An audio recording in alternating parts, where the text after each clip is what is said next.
Good afternoon, everybody. Happy Friday. It's a beautiful day in Toronto today, unusually warm at this time of the year, but hey, who's complaining? I'm just sitting down here watching the news and I'm seeing that they're airing Stacey Clark. Stacey Clark was the superintendent with the Toronto Police Force here in Canada, in the city of Toronto, of course.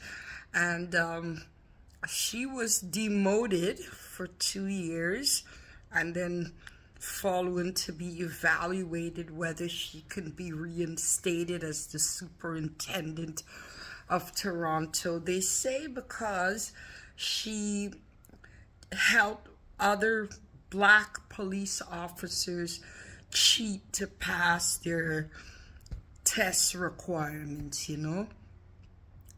So I'm just wondering, why is it that this happened like last year or something, right? Or very early this year, but yet it's still being aired on the news. By the way, yes, Stacey Clark is a black woman, a black female, and they've got her all over the news as someone who aided and abetted black officers to cheat.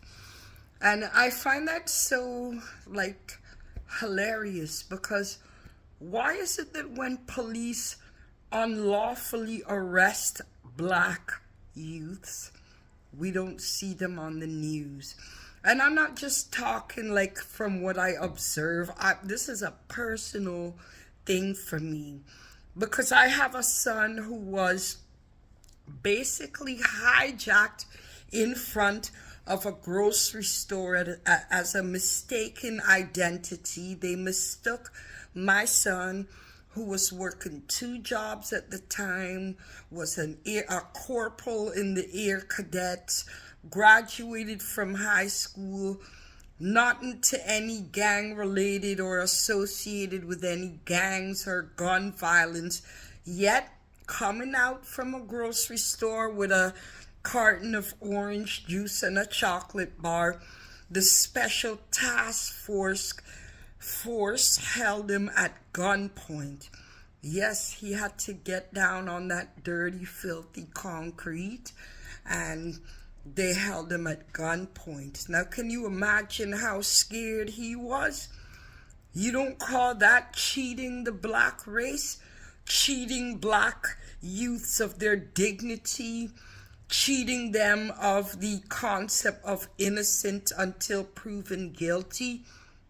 Yet, because Stacey Clark knows, working within the police force, that black officers are never going to get a chance. See, we always think this kind of injustice and discrimination is only prevalent down south in Alabama or Mississippi, you know what I mean? But it's very well in existence up here in Canada in the north. I'll tell you another story.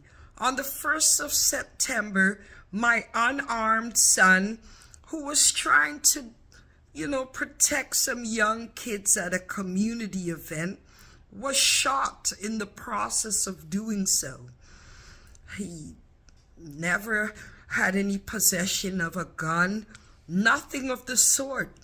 Yet, after he was shot in the stomach and the bullet exited through his chest, which tore up his liver as well as his lung and left a hole in his lung, guess what happened to him? The police held his phone. The police didn't take action until they were certain that he couldn't be implicated, although he's a victim of gun violence. So finally, the police had a reason to arrest him on the day of Thanksgiving, and are now holding my son, taking him to special bail court, which is a court for serious offenses. No, he didn't murder anybody. No, he's not like that white man who's still at large for bludgeoning his mother and grandmother to death right here in Etobicoke. And that man is still at large. And I don't see them putting his face on the news ever so often. The way they have Stacey Clark all over the news right now. It's so funny, you know? I mean, how long do white policemen, the white law in Canada, the white crowns, everything white, how long will they go on and on and on cheating black people of their rights to live as a human being? Nothing really ever comes up, because if you report it, and when they held my son at gunpoint, a black man was actually chief of police, Mr. Saunders. Nothing ever came of it. This was like about 5-6 years ago. We never got no apology. We never got an apology. It was on the news for one day, but that was it. No question of, is your son going through trauma? What are the effects of being held with a gun to your head by the police when you're a law-abiding citizen?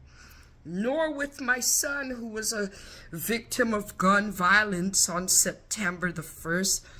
No kind of, how is he doing? The victim services, who works very closely with the Toronto police, never followed up with us. As a matter of fact, we applied to move from this low-income housing project where we currently live. And the police said they're not going to move us because they don't feel that anyone in the family is in danger. Hey, this shooting didn't happen at night like the way shootings used to happen.